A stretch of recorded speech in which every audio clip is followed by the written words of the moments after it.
Bonjour, je suis Patrick Samir Alabobi. Je vais vous présenter un développement pour l'agrégation de mathématiques pour l'oral. Ça va concerner la méthode de Casey-Newton qui va nous permettre d'inverser une matrice.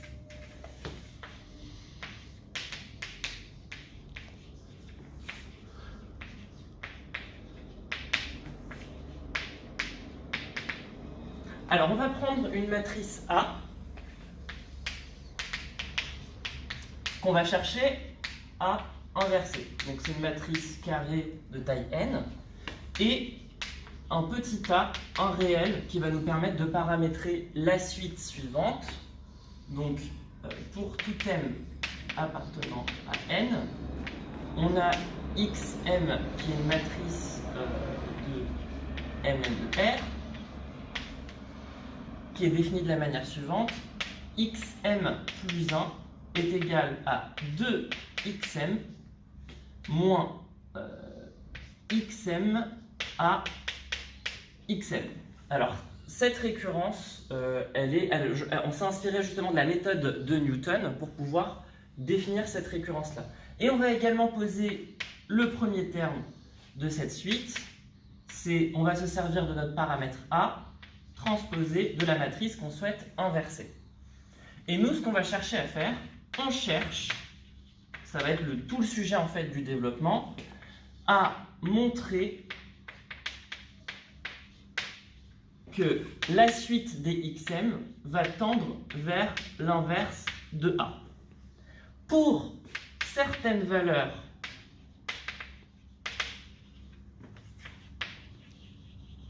de notre paramètre A que l'on va déterminer.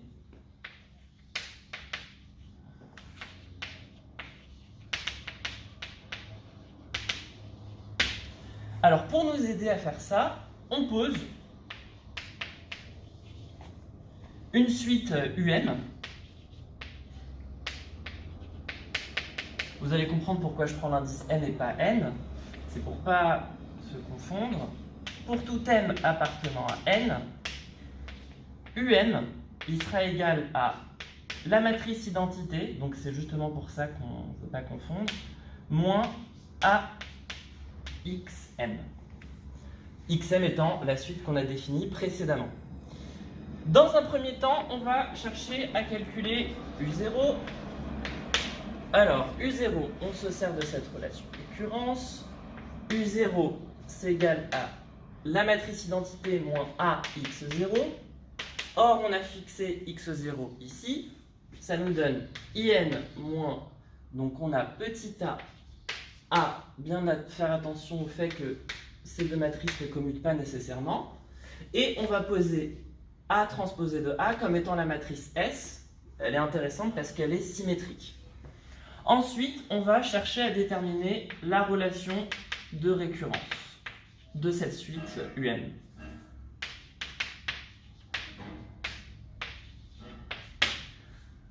Alors, donc soit m appartenant à n, on a um plus 1, on se sert de cette relation de récurrence, c'est l'identité, moins a xm plus 1.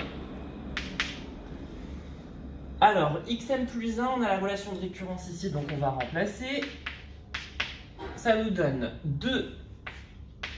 2xm moins xm à xm. Ici, on va distribuer le A. On a alors moins 2AXM plus AXM AXM. Maintenant, c'est une petite astuce, on va casser ce 2AXM. On a IN moins AXM, moins AXM encore une fois, plus la quantité restante. Ce qui est intéressant, c'est que ici on retrouve notre fameux UM qui était là. Et ici, on va factoriser par AXM. On a UM moins AXM, facteur de vide la matrice identité, moins AXM. c'est magique, on retrouve encore UM. Cette fois-ci, on va pouvoir factoriser par UM à droite. On obtient la matrice identité moins AXM, UM. Ici, on a bien UM. On a donc bien prouvé la relation de récurrence suivante, que pour tout n appartenant à n étoiles, parce que j'ai déjà donné le U0, on a, on peut laisser n, hein, c'est pas un problème, UM plus 1, qui est égal à UM fois UM, c'est-à-dire UM au carré. Maintenant, ce qu'on va essayer de voir, c'est étudier la convergence de cette suite. Donc cette suite, pourquoi on l'a posée? Le but, on rappelle qu'on s'inspire de la méthode de Newton, c'est que cette suite tende vers 0 pour que la suite xn à son tour tende vers l'inverse de A. Donc ici, on va déjà, pour parler de convergence, munir Mn de R de N2, qui est norme subordonnée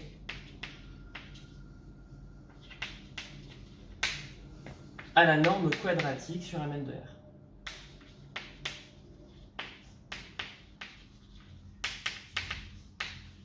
De toute façon, ici, on travaille dans un espace vectoriel normé du coup en dimension finie, donc la convergence, peu importe qu'elle soit sur la norme 2 subordonnée ou quoi que ce soit.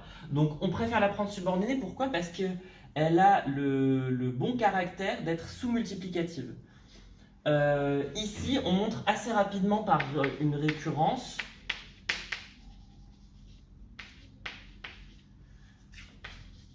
on a que la norme 2, donc pour m un entier, la norme 2 de un, elle est inférieure ou égale à la norme 2 de u0 puissance 2 puissance m. Donc ça se montre facilement par récurrence.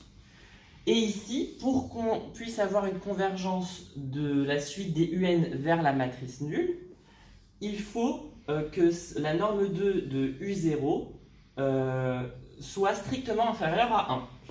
Donc, pour certaines valeurs de A, qu'on va déterminer par la suite, on a la norme 2 de U0 qui est strictement inférieure à 1. Si la norme 2 de U0 est strictement inférieure à 1, dans ce cas-là, ma suite UN va tendre vers 0.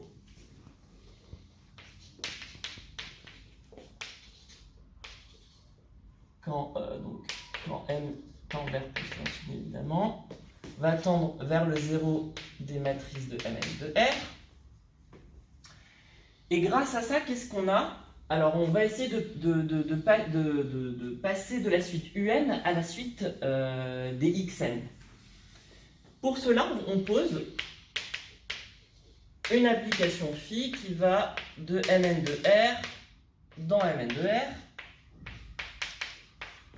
qui a toute matrice carrée réelle U associée à moins 1 IN moins U. Alors, cette application phi, on aimerait qu'elle soit continue, et on va montrer qu'elle est continue d'ailleurs. Comme ça, grâce à la caractérisation séquentielle de la limite, on va pouvoir déterminer la convergence également de la suite Xn. Alors, on va montrer le caractère k lipschitzien de cette application phi. Donc, soit UV de matrice carrée réelle. Alors, norme 2 de phi de U moins phi de V, c'est égal à, alors on remplace phi de U, on a A moins 1 IN moins U moins A moins 1 IN moins V. On factorise par A moins 1, on a la norme 2 de A moins 1 de IN moins U moins IN plus V, on obtient norme 2 de A moins 1 V moins U. Or, la norme 2 est la norme subordonnée à la norme quadratique, elle est donc sous-multiplicative. Du coup, on peut dire que ça, c'est inférieur ou égal à norme 2 de A moins 1, norme 2 de V moins U, qui est aussi la norme 2 de U moins V. Et si on pose que ça, c'est K, on a bien le caractère K lipschitien de l'application phi. C'est une application qui va d'un espace vectoriel normé de dimension finie dans un autre espace vectoriel normé de dimension finie. Donc, cette application est continue. Donc, phi est continue.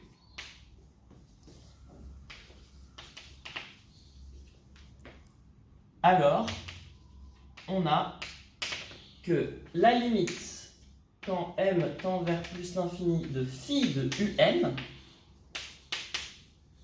c'est phi de la limite de la suite un, sachant qu'on a montré qu'elle tendait vers 0. Alors, ça veut dire que ça, c'est égal à phi des 0 de mn de r. Or, phi des 0 de mn de r, on montre bien que c'est égal à a-1. Si on remplace ici, on a bien a-1.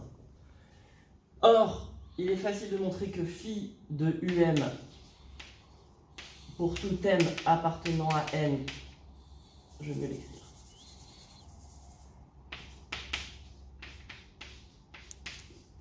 Phi de um est égal à xn. C'est comme ça qu'on a créé phi. On a donc que xn tend vers a-1. C'est QFD pour la première partie de notre développement. Donc je rappelle ici, on cherche à montrer que la suite des xn tend vers l'inverse de a. Et maintenant, c'est ça la question. Pour quelle valeur de a on va avoir cette convergence? On rappelle que nous, on a dit que pour certaines valeurs de a, on a la norme 2 de U0 qui est strictement inférieure à 1. Ce U0 là, on va s'y intéresser de plus près. Alors, on a dit que U0 c'était égal à l'identité moins AS. Et S c'est égal à A transposé de A. Alors, on va déjà s'intéresser à S. On sait que c'est une matrice symétrique réelle. On peut le montrer très rapidement. Transposé de S et transposé de A, transposé de A. Et là, on retombe bien sur A transposé de A, qui est S.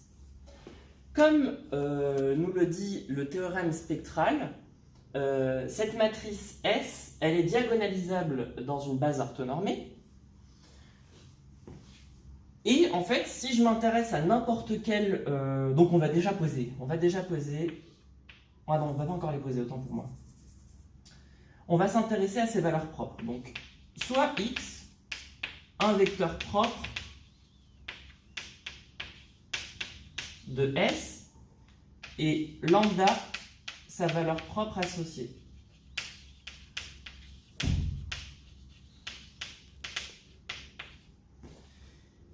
Alors, on va voir ce qu'on peut en sortir. S de x est égal à lambda x. Moi, je cherche à montrer qu'en fait, les valeurs propres, elles sont strictement positives. Donc, ce que je vais faire, c'est que je vais... je vais multiplier à gauche par transposé de x, et je vais réécrire S comme étant A transposé de A. Il reste 1 minute. Waouh, oui.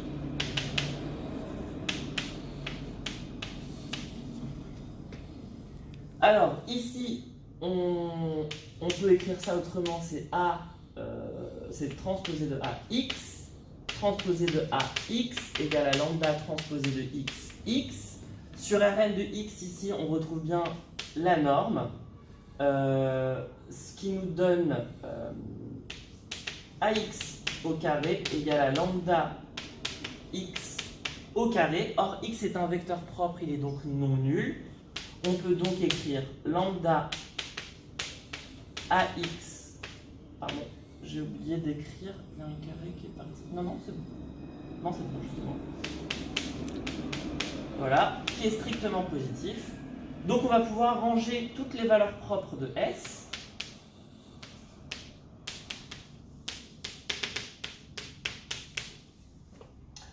Si, comme S est symétrique, alors U0 l'est également. Il suffit de transposer, on voit bien qu'elle est symétrique. Elle est donc diagonalisable dans une base orthonormée. Et ses valeurs propres, elles auront...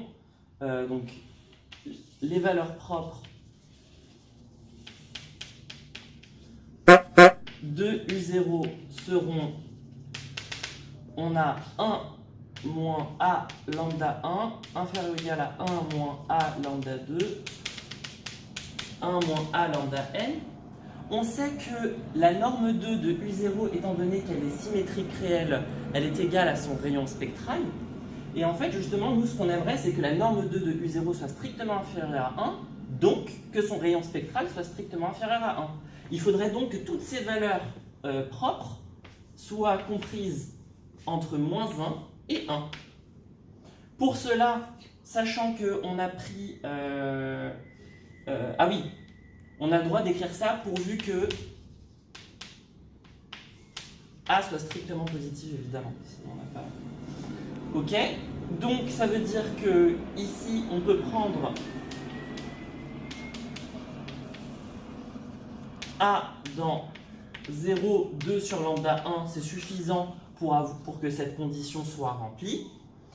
Et comme on ne peut pas calculer lambda 1 directement, ou alors on peut, mais ce sera avec beaucoup de calculs, ce qu'on va faire, c'est qu'on va se servir du fait que la trace de S, elle est égale à la somme des valeurs propres, vu qu'elle est diagonalisable.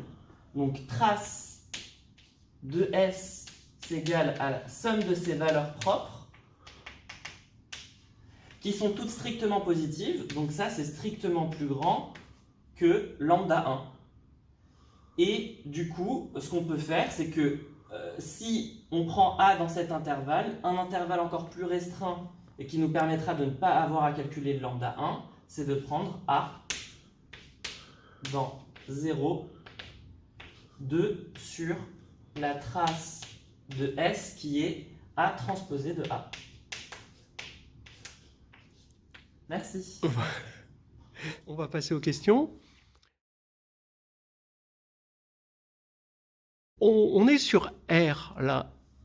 Donc, on est parti d'une matrice inversible, une matrice inversible réelle. Qu'est-ce qui fait que R marche particulièrement bien? Est-ce qu'on aurait pu faire ça? Parce que cette suite, telle qu'elle est définie, on peut l'imaginer sur un autre corps. Oui, bien sûr. En fait, le fait que ici A soit une matrice réelle, ici ça va intervenir où dans notre raisonnement? Sur le fait qu'elle est symétrique et que du coup, comme elle est ici, la matrice S, elle est congruente à la matrice identité, on montre qu'elle est définie positive. Chose qui n'est pas vraie sous cet état-là, si on était dans le cas complexe. Si on se met dans le cas complexe, dans ce cas-là, il faudrait changer x0 et parler plutôt du transconjugué de A pour après se retrouver avec une matrice S hermitienne et pouvoir revenir dans le même raisonnement. C'est-à-dire, quelle est la partie, qu'est-ce qui est important dans le fait que c'est sur R, là que sur les matrices symétriques? Bah, sur la positivité des valeurs propres, le fait qu'elles soient strictement positives. D'accord. C'est là que ça intervient. D'accord, ok.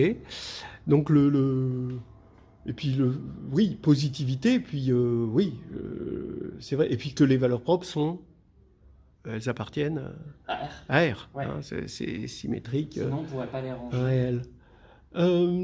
D'accord. Maintenant, et si on était... Bon, parce que là on a l'impression qu'on est sur le corps R ou le corps C, par exemple. Si on était sur un corps fini, qu'est-ce que ça ferait? Alors, sur un corps fini, quelconque du Oui, ou quelconque, ouais, ou un corps quelconque. Quel serait sur un corps quelconque, ni R ni C, mais par exemple, je dis Z sur PZ, par exemple, hein, qu'est-ce qu'on aurait comme problème principal? Je dirais, à brûle pour point comme ça, je dirais que Dans R, on a la complétude, mais après, est-ce que ça Ouais, alors, par exemple, si on était sur Q, Ouais. alors qu'est-ce qu'on pourrait dire? Si A est dans GLN de Q, est-ce que notre algorithme il nous permettrait de l'inverser? Pardon, le fait que le théorème. Vas-y, chasse cette mouche là. En plus, on ne doit pas la voir sur la caméra, donc on se dit, tiens, il est bizarre. Ouais, on a trouvé la question compliquée là. Ici, en fait, on s'est servi du fait que notre matrice S était symétrique réelle pour pouvoir utiliser le théorème spectral. Oui, ça on en a parlé. Exactement, ça c'est vrai. Mais il y a une raison avant la raison. Bon, d'abord on part de Q parce que tu étais parti de complétude. Ouais. Alors je veux te montrer que sur Q ça va marcher encore. Ça marche encore. Alors pourquoi? Si XM est dans MN de Q, alors en particulier il est. Pardon. Il y a une stabilité, elle est bien définie en fait, la suite. Oui. La suite est toujours bien définie. Oui. On reste dans Q, oui. Dans MN de Q. Et sa limite? Qu'est-ce que ça va être sa limite si A est inversible dans GLN de Q? Bah, ça va être aussi un rationnel. Ça va être aussi un... Pourquoi? Pourquoi l'inverse d'une matrice rationnelle, c'est rationnel?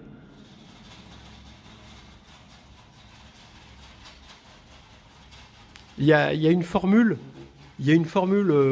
qui donne l'inverse d'une matrice. Est-ce que tu connais cette formule? A-1 est égal à 1 avec le déterminant? Avec... Voilà, je vais dire des bêtises. Je connais pas. A transposé? Non. Ça c'est pour inverser un système. Mais A-1, c'est 1 sur déterminant de A fois la transposée, tu connais pas? Non. De la comatrice. La comatrice. Avec la comatrice. Ouais. Bon, bah écoute, voilà, t'auras présenté. Et ben voilà. Donc déjà ça prouve que si A même était inversible, donc l'inverse, il va rester.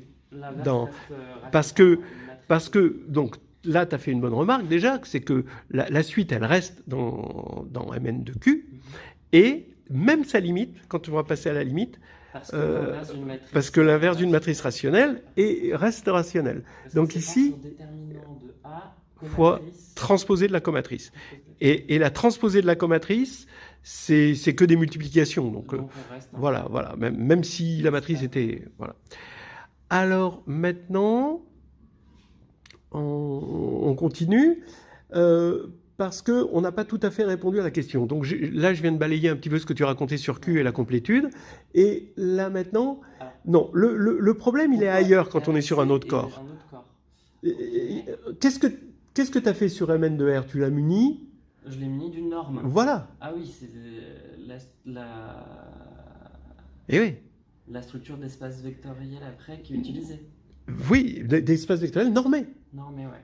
C'est-à-dire que les matrices ont une structure d'espace vectoriel normé, et que là, sur un corps fini, tu n'as pas de norme. Tu ne vas pas avoir une norme, parce que comme tu n'as pas de positivité, tu vois, c'est ce que tu avais parlé tout à l'heure de R lié à la positivité, déjà, au niveau de la norme, on va être coincé.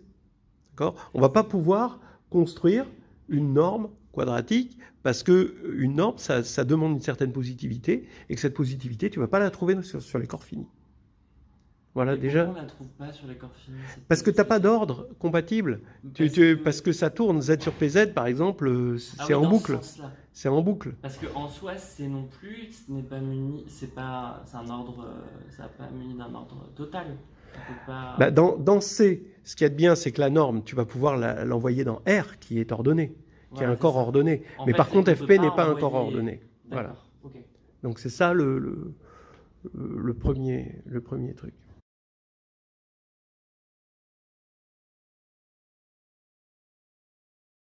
Pourquoi le UM plus 1 égale UM carré n'est pas quelque chose d'étonnant dans le cadre d'une méthode de Newton? Qu'est-ce qui est typique de la méthode de Newton, qui fait que quand on voit ce carré apparaître... C'est le fait que la méthode de Newton permet d'avoir une suite qui a une convergence quadratique. Tout à fait. En fait, on voit une convergence quadratique. Ouais. Voilà, très bien. Très très bien.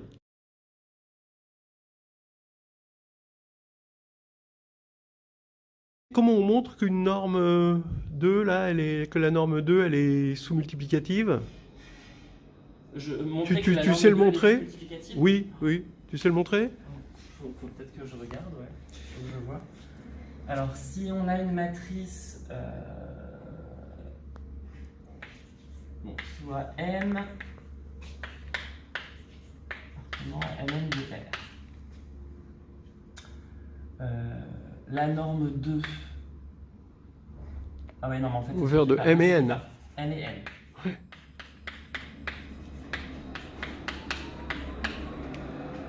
Donc, on veut calculer norme 2 de M fois N. Sachant que la norme 2 de M fois N, c'est le sup des x appartenant à R puissance N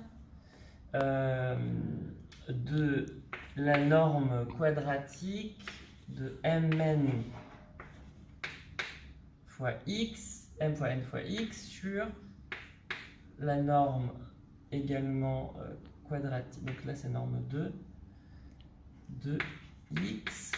Voilà. Alors fais attention où est-ce que tu prends x. Pardon. Ouais. Privé du 0 de... Oui, oui, du 0, ouais, de Rn. Ouais. Voilà. Et nous, on aimerait montrer que ça, donc que ce sup-là, il est inférieur ou égal à sup des x privé de 0 de... C'est ça, ouais. Hop. Ouais.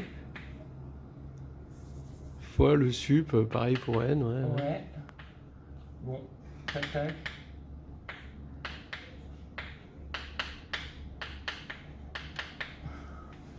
Ok, donc on veut comparer des sup. Alors, moi, je conseillerais d'abord de me ramener au cas où x est dans S1. Comme ça, tu élimites déjà le dénominateur. Et comme c'est homogène... Le cas où x est dans S1. S1, oui, n-1, pardon, la sphère. Ah oui, voilà, ok. Donc ici, on peut ramener facilement, c'est sup de mn de x dans S1, dans Sn-1, décidément, Sn-1, S, ouais, ou indice, ou comme tu veux, hein, Sn-1, le tout c'est de savoir que c'est dimension n-1, Voilà. et tu vas avoir donc norme 2 de mn de x. Donc norme 2 de mn, ouais. Voilà. Ok, donc maintenant, qu'est-ce que tu peux dire de sup, déjà de n de x? N de x va être inférieur à, en norme 2. Alors la norme 2 de nx montre qu'elle est inférieure à n indice 2 de n fois simplement n indice 2 de n. Donc montrer que... oui, norme 2 de i, voilà, est inférieure à n indice 2, n indice 2, n indice 2. À n indice 2? Oui, de n. Ah! De grand N. Oui, il y a plusieurs n, alors ça... Voilà. Bah pourquoi ça, c'est vrai? C'est immédiat. Voilà, d'accord. Que c'est le sup.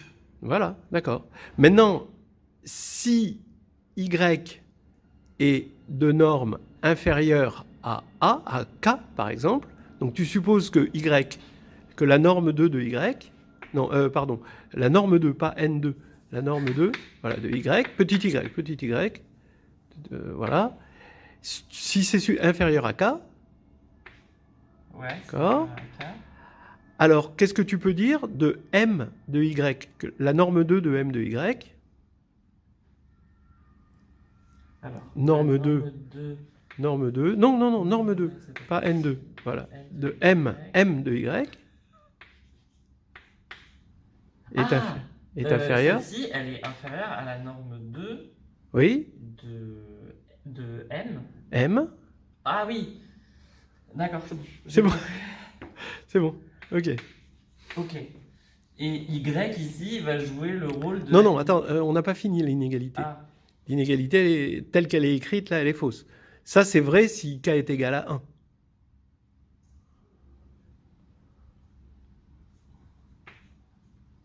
Parce qu'il faudrait diviser par norme 2 de y pour que ce soit vrai, ce que tu dis. ah oui, pardon. Là, c'est dans le cas où... Oui, oui, c'est oui, inférieur oui. à k. Donc il faut ici mettre un k quelque... Non, non, ben non. Le Le k. k, oui, il est... Oui, là, il est c'est là. parce que c'est la norme de x Oui. qui est égale à 1, en fait. C'est ça. D'accord? Ok. C'est bon? Donc maintenant, ça y est, c'est terminé. Hein. Donc là, ici, si on prend justement y qui est Voilà. nx, Ouais, ouais.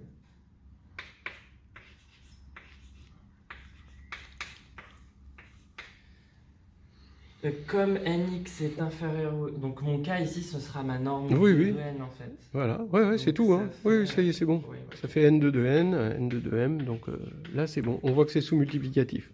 Voilà. Impec. Ok. Ah oui, d'accord, ok.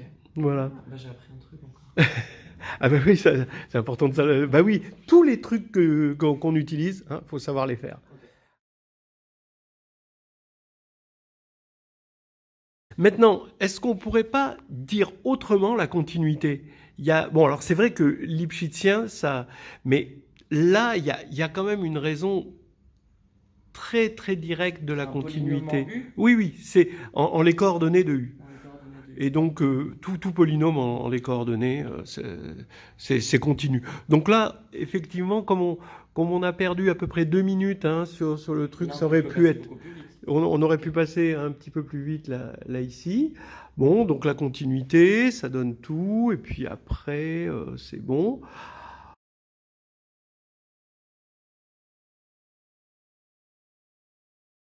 Comment on fait pour faire le lien entre la norme 2, N2, ce que tu as appelé N2, et puis les valeurs propres? C'est le rayon spectral. Oui. Je peux effacer peut-être Oui, un- oui, oui. ça Oui, donc est-ce que c'était clair? Oui, oui, tu efface là, oui. Soit S appartenant à Mn de R, donc c'est une matrice réelle et symétrique. Alors déjà, ce qu'on peut dire, c'est que donc elle est diagonalisable dans une base orthonormée. Et donc si je prends donc soit x, un vecteur propre,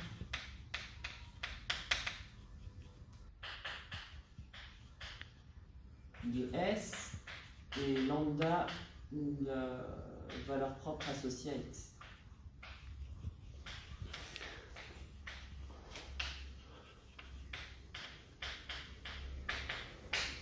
On a que Sx c'est égal à lambda x par définition. Et si je multiplie à droite par transposé de x, on a lambda x transposé de x. Donc ici, on va avoir une matrice de taille n. Ouais, c'est ça. Du coup, si je passe à la norme 2, on a S x transposé de x est égal à lambda en valeur absolue, norme 2 de x transposé de x. Or, j'ai pris la norme subordonnée, donc cette quantité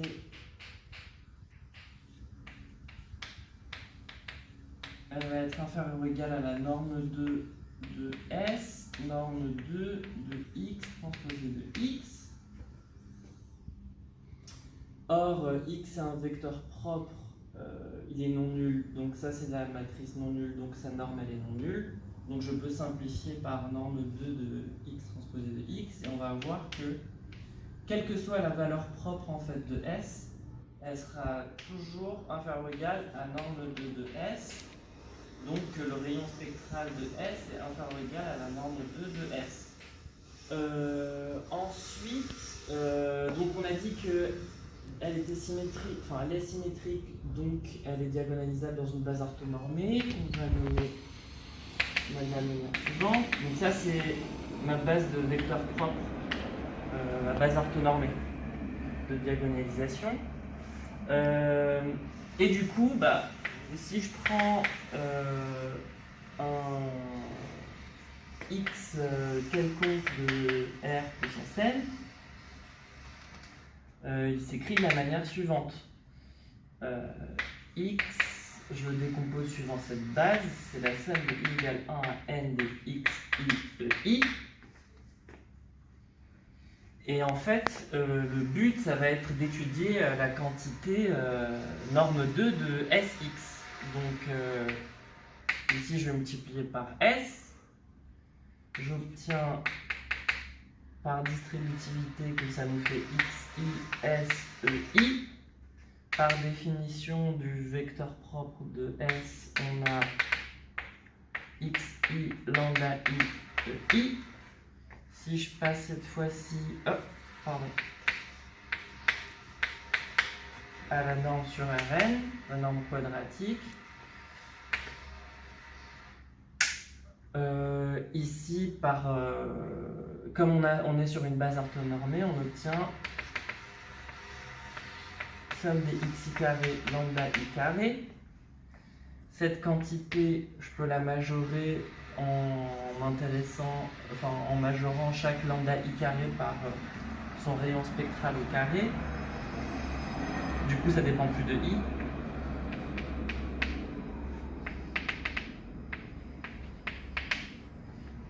Là, on retrouve rayon spectral de S et la norme quadratique de x. Pourquoi c'est la norme de carré. Oui, carré. Pourquoi c'est la norme au carré de x par rapport à la base Ça, c'est oui. Parce que je suis en base orthonormée. Voilà, parce qu'on est en base orthonormée. Très bien. Et puis donc là, ça fait. On peut dire que c'est Pythagore. Oui, c'est Pythagore. Ouais, nickel. Du coup, pareil, je me sers du fait que quoi? Ah oui, privé de. Oui, donc maintenant ça y est, c'est terminé. Voilà. Par définition de la norme 2. Quel que soit x, oui. fait, on a pour tout x appartenant à R, n privé de 0. Oui. Mon rho de S, il est supérieur ou égal à Sx2 au carré. Donc, pardon, là il y avait un carré. J'avais oublié. Parce que c'était le lambda i au carré. Au carré, ouais. Donc, de toute façon, tout est positif. Oui. Donc là, ça va faire. Oui, non, mais ça y est, c'est bon. Ouais. Norme de x2, voilà. Puis donc, du coup, on prend le max. Comme c'est vrai pour tout. Voilà. On prend le sub, et puis c'est bon. J'ai bien norme. D'accord. Très bien.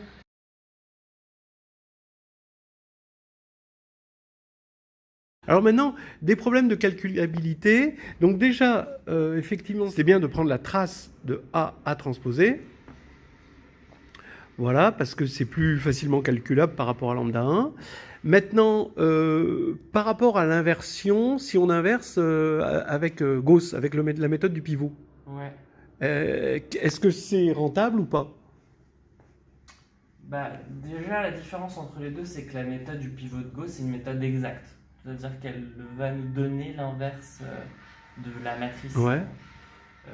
Tandis qu'ici, on parle de convergence. Ça veut dire que on va s'intéresser, par exemple, si on arrive à x4, on va s'approcher de manière quadratique de l'inverse, sans pour autant l'être. Ça va peut-être pas dans le sens de notre méthode. Par contre, donc en termes de complexité d'algorithme, ce qui est intéressant, c'est que dans l'algorithme qu'on propose pour les calculs de xn, on calcule qu'une seule division en fait. C'est celle qui nous permet de trouver notre petit a. Et après, on n'a plus de division à faire, on n'a que des multiplications de matrices. D'accord. Donc c'est un calcul plus stable peut-être? C'est un calcul qui est plus stable. Après, c'est un calcul qui est quand même gourmand, la multiplication de matrices. Donc en termes de complexité, on est de l'ordre du 16n³ si on va jusqu'à x4. Alors pourquoi? Quand on multiplie une matrice A par une matrice B, c'est quoi la complexité du calcul? Elle doit être de...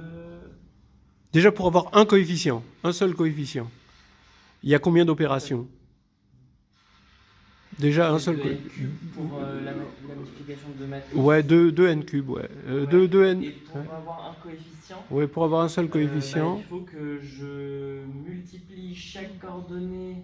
Donc on a n multiplications et ouais, donc et 2 et n moins 1, donc on va approximer.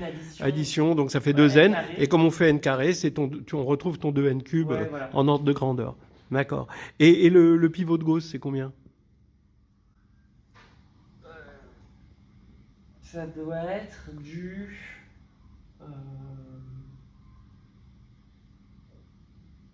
4 tiers de n au cube, quelque chose comme ça. Ouais, à peu près. 2 tiers ouais, oui, c'est ça. Alors, 2 tiers. 2 tiers. 2 tiers. Et donc, du coup, ça reste du n au cube. Hein, ça reste du n au cube. Mais là, il n'y a que des multiplications. Ouais.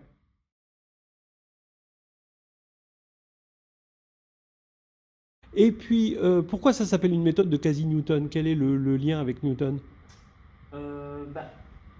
Peut-être faire un petit schéma. Oui, ouais, ok. On peut effacer. Hein.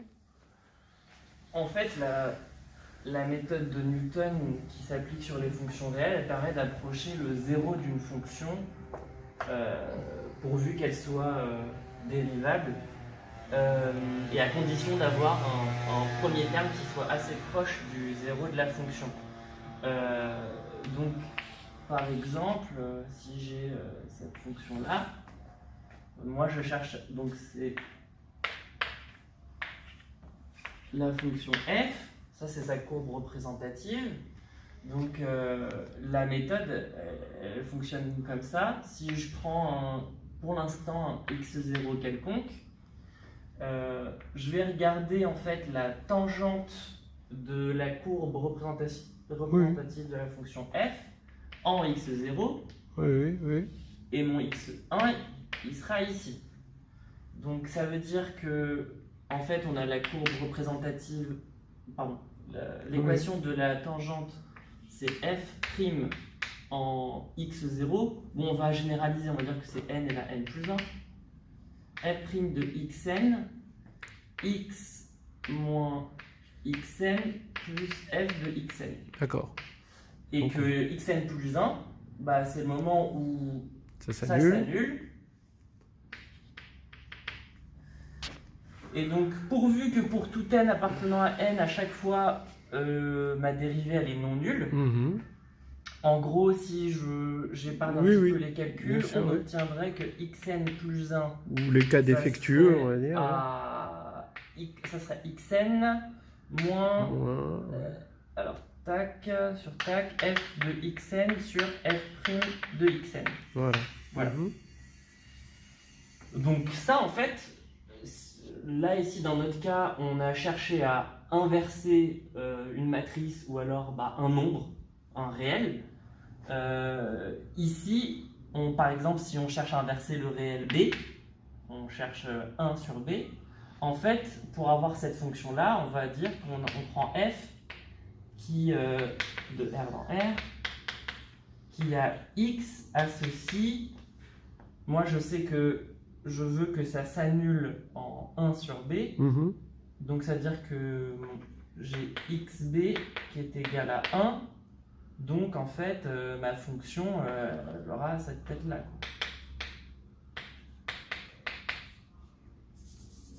Voilà. Du coup, qu'est-ce qui se passe ici? Je vais calculer donc f' de x, ça me donne b. Et ici, je vais avoir xn moins f de x, enfin f de xn, c'est ça, xb moins 1 sur b. Voilà. Et ah oui, mais là, ça fait 1 sur b. Et voilà, c'est un problème. On cherche 1 sur b. Il faut connaître 1 sur b. Il faut connaître 1 sur b. Du coup, si on part du principe que justement ma suite xn, elle va tendre vers 1 sur b, et c'est là justement qu'on dit que c'est une méthode de quasi-Newton parce qu'on n'a pas exactement respecté cette récurrence-là. On va approcher 1 sur b par ma suite dxn. Et c'est là qu'on dévie de la méthode de Newton classique. Et on aurait xn. J'ai fait Il faut mettre un xn, xn, voilà, c'est ça, ouais.